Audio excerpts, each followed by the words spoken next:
Neat paper leak వ్యవహారంలో దోషులను వెంటనే శిక్షించాలని కోరుతూ కరీంనగర్లో కాంగ్రెస్ నాయకులు ఆందోళనకి దిగారు. నగరంలోని 11వ డివిజన్ కట్టారాంపూర్లో డివిజన్ కాంగ్రెస్ అధ్యక్షుడు చుక్కల ప్రశాంత్ ఆధ్వర్యంలో చేపట్టిన నిరసన కార్యక్రమానికి కార్పొరేటర్ ఆకుల నర్మదా నర్సయ్య హాజరయ్యారు. కేంద్ర విద్యాశాఖ మంత్రి ధర్మేంద్ర ప్రధాన్ రాజీనామా చేయాలి అని ఆకుల నర్మదా డిమాండ్ చేశారు.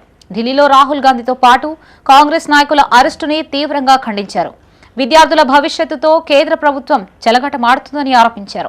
నీట్ పేపర్ లీకేజీ వ్యవహారంలో బాధ్యులపై వెంటనే కఠిన చర్యలు తీసుకోవాలని డిమాండ్ చేశారు. ఇందుకు నైతిక బాధ్యత వహిస్తూ కేంద్ర విద్యాశాఖ మంత్రి రాజీనామా చేయాలని, లేనిలా తీవ్రంగా ఉద్యమిస్తామని హెచ్చరించారు. ఈ కార్యక్రమంలో 11వ డివిజన్ కార్పొరేటర్ ఆకుల నర్మదా నర్సయ్య, డివిజన్ ఇన్ఛార్జ్ చుక్కల ప్రశాంత్, కాంగ్రెస్ నాయకులు, డివిజన్ ప్రజలు పాల్గొన్నారు. నిన్న ఢిల్లీలో జరిగిన నిరసన కార్యక్రమంలో రాహుల్ గాంధీని అరెస్టు చేసి లాఠీ చార్జ్ చేయడం అది కరెక్ట్ కాదు. దానిని కూడా ఖండిస్తున్నాం. ఈరోజు మా కరీంనగర్ కట్టారాంపూర్లో మేము వ్యక్తం చేస్తున్నాం.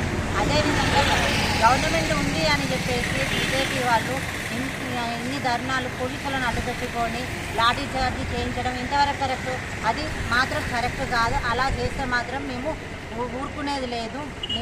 ఖచ్చితంగా మేము ఖండిస్తున్నాం.